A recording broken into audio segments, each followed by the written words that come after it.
Alors, dans l'exercice 13, il s'agit de calculer trois intégrales qui vont nous réserver quelques surprises.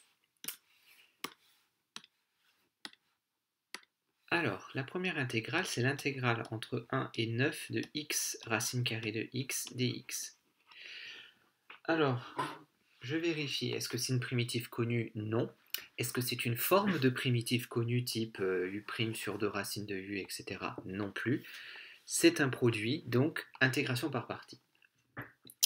Alors l'intégration par partie, ici, on peut tenter, donc par exemple, de dériver la racine et d'intégrer le x. Pourquoi est-ce que je le fais dans cet ordre-là? Parce qu'une primitive de la racine, on ne la connaît pas. Donc, u, c'est racine de x. Sa dérivée 1 sur 2 racine de x. v', c'est x, et donc v, c'est x carré sur 2. Donc, ça nous fait ça fois ça sous le crochet, ça fois ça sous l'intégrale.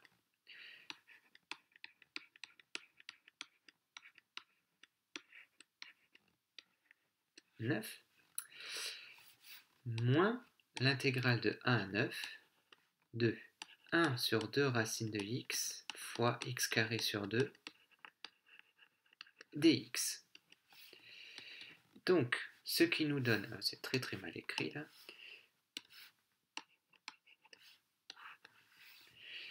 ce qui nous donne donc le crochet racine de x fois x carré sur 2 entre 1 et 9, moins, alors le 1 sur 2 et le 1 sur 2, je peux les enlever, les mettre devant, ce qui donne 1 sur 4, intégrale entre 1 et 9, x carré sur racine de x. Alors je vais mettre ça dans une autre couleur.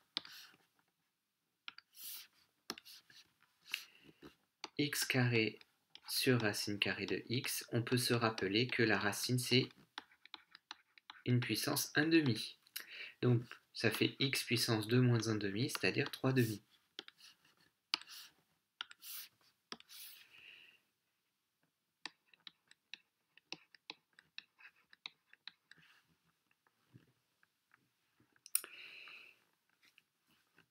Mais on peut même aller un petit peu plus loin en se disant, au lieu d'écrire x puissance 3 demi, parce qu'après tout, bon, c'est pas dans le programme, mais il faut savoir que la formule de la primitive de x puissance quelque chose marche aussi quand la puissance n'est pas un entier. Mais ici, au lieu d'écrire ça comme ça, on peut écrire x carré comme x fois x et ne simplifier qu'un seul x. Par exemple, celui-là avec celui-là, ce qui donne x racine carrée de x. Et donc là, en fait, cette intégrale, c'est l'intégrale de x racine carrée de x. Et là, normalement, on va se dire, donc l'intégration par partie est censée nous simplifier le calcul en nous donnant une intégrale plus facile à calculer, et là, je retombe exactement sur la même intégrale. Alors, on va quand même faire le calcul.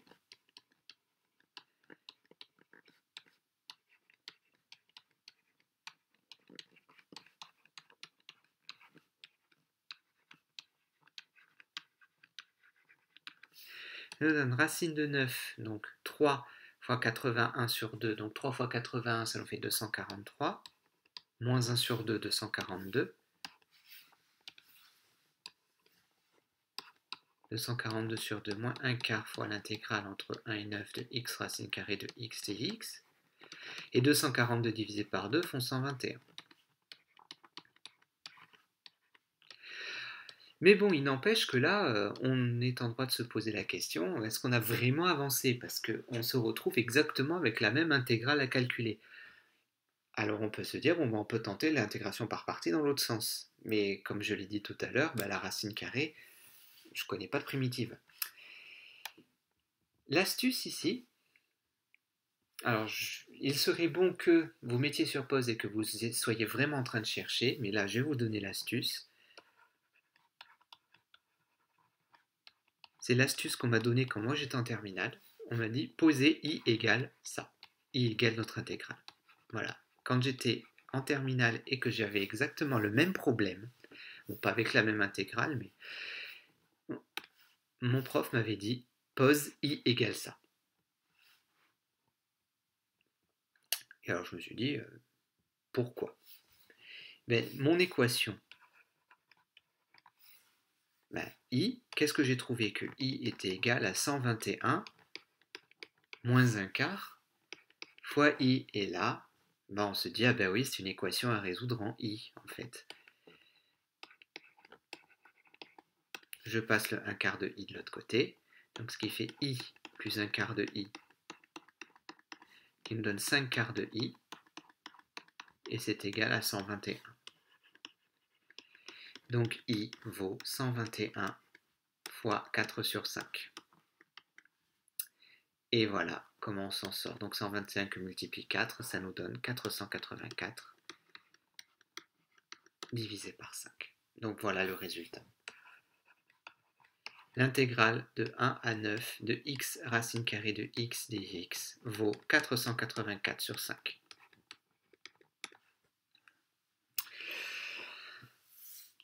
Donc voilà l'astuce. Il va arriver que dans certaines intégrations par partie, on retombe exactement sur la même fonction.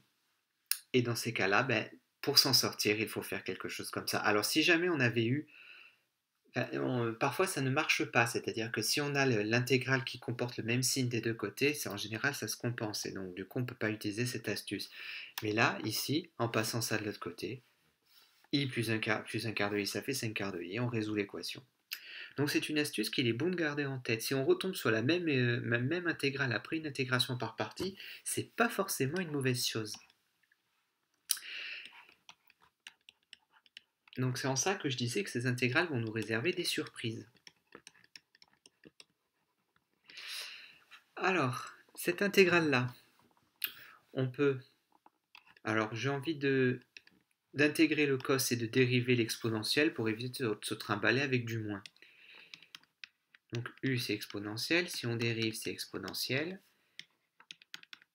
V' c'est le cosinus, une primitive c'est le sinus. Donc je vais avoir ça fois ça sous le crochet et ça fois ça sous l'intégrale. Exponentielle de x sinus de x entre 0 et pi sur 2 moins l'intégrale entre 0 et pi sur 2 l'exponentielle de x fois sinus de x. Donc ce qui nous donne exponentielle de pi sur 2 fois sinus de pi sur 2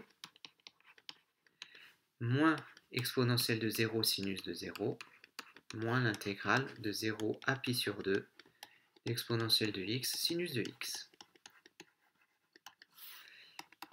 Donc là ce qui nous donne, alors sinus pi sur 2 ça fait 1, exponentielle de pi sur 2 moins sinus 0 ça fait 0, moins ça. Et donc là, surprise, l'intégrale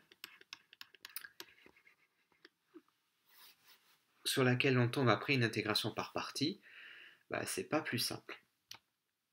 Alors, on peut se dire, bon, peut-être qu'il faut dériver exponentielle et intégrer le cosinus. Et en fait, on va tomber plus ou moins sur la même chose.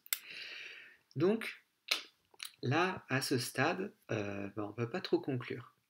Alors, dans ces cas-là, un truc qui peut aussi être utile éventuellement, si on ne retombe pas sur la même intégrale, mais voilà, si jamais l'intégrale qu'on a, bon, n'est toujours pas simple, on peut refaire une intégration par partie, mais cette fois sur la nouvelle intégrale. Alors, si on refait une intégration par partie, ce qu'on appelle souvent une double intégration par partie, il faut bien prendre garde. Si j'ai dérivé l'exponentielle dans la première, il faut impérativement que je dérive l'exponentielle dans la seconde. Et que la nouvelle fonction, je l'intègre. Parce que si je fais le contraire, c'est-à-dire là, je dérive l'exponentielle, j'intègre le cos, et là je fais le contraire, c'est-à-dire que j'intègre l'exponentielle et je dérive le sinus, je vais retomber sur la même intégrale. Donc, on va recommencer. Donc, il est important, quand on fait une double intégration par partie, de conserver les fonctions que l'on intègre et que l'on dérive. Donc, primitive de sinus, c'est moins cosinus. Donc, ça fois ça sous le crochet, ça fois ça sous l'intégrale, et là, normalement, vous êtes en train de vous dire, mais ok, mais on va encore retomber sur la même intégrale. Mais comme vous le savez depuis la question précédente, retomber sur la même intégrale n'est pas forcément une mauvaise chose. Moins l'intégrale de 0 à pi sur 2 de exponentielle de x fois moins cos.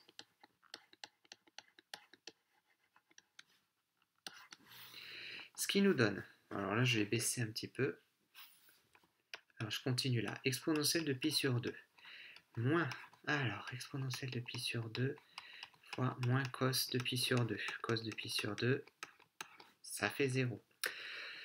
Plus, alors moins exponentielle de 0 fois moins cos de 0.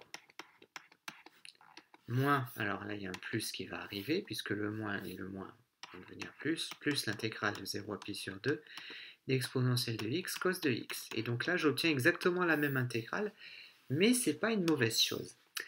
Donc ce qui nous donne, alors là je vais développer le moins qui est devant toute la parenthèse, ça s'en va puisque ça fait 0, et là ça fait 1 fois, donc 1 fois 1, 1 plus 1, mais avec le moins ça fait moins 1. Et le moins devant cette intégrale aussi, je change tous les signes.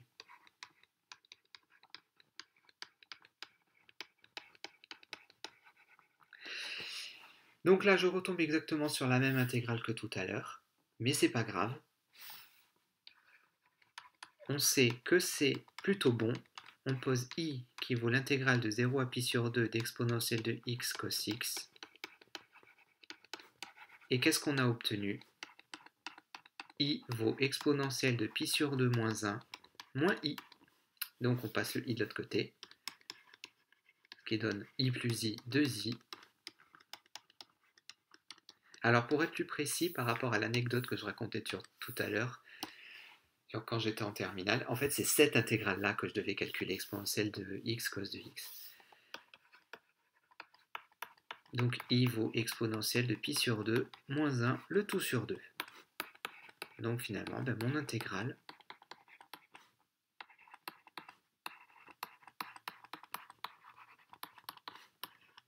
vaut exponentielle de pi sur 2 moins 1 le tout sur 2. Alors c'est un truc qui se produit assez souvent quand on a du cos et du sin dans les intégrales.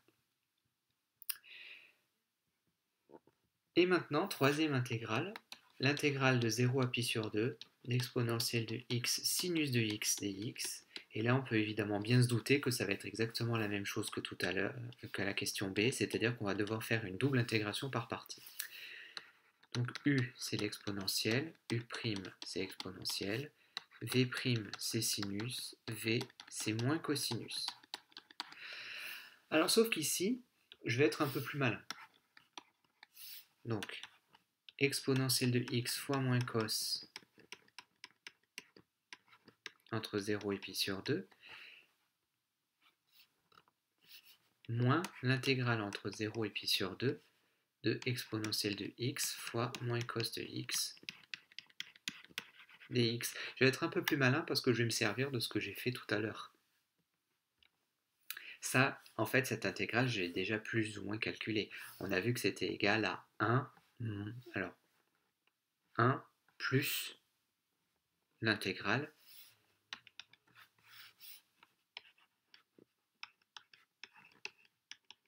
de 0 à pi sur 2 d'exponentielle de x cos de x. Donc la preuve, elle est ici. Ça, on avait dit que ça faisait 0. Ça fait 1, puisque le moins par moins, ça fait plus, donc on a plus 1. Et là, on a plus l'intégrale, puisque les deux moins donnent plus. Et donc, évidemment, je vais être plus malin et je ne vais pas refaire une intégration par partie, puisque cette intégrale-là, je connais sa valeur. Je l'avais calculée à la question d'avant. Si je n'avais pas calculé cette intégrale à la question d'avant, eh bien, il aurait fallu que je refasse une intégration par partie là-dessus et que je passe l'intégrale de l'autre côté exactement comme on a fait aux deux questions d'avant. Donc ce qui nous donne exponentielle de pi sur 2 plus 1. Le tout sur 2, ce qui nous permet d'aller plus rapidement. Et moi ce que je vous conseille, c'est de vous entraîner à faire la deuxième intégration par partie et à retrouver ce résultat en faisant comme à la question B. Donc la philosophie de cet exercice, très importante, c'est qu'une intégration par partie ne nous amène pas nécessairement à une intégrale qui est calculable facilement. On peut, comme dans cet exercice-là, soit tomber sur une fonction dont on ne sait toujours pas calculer l'intégrale et auquel cas une deuxième intégration par partie est nécessaire, soit on peut tomber sur la même intégrale, mais c'est pas forcément une mauvaise chose, puisque s'il n'y a pas le même signe des deux côtés du signe égal, on peut poser i égale l'intégrale comme on a fait ici, et tout passer d'un côté.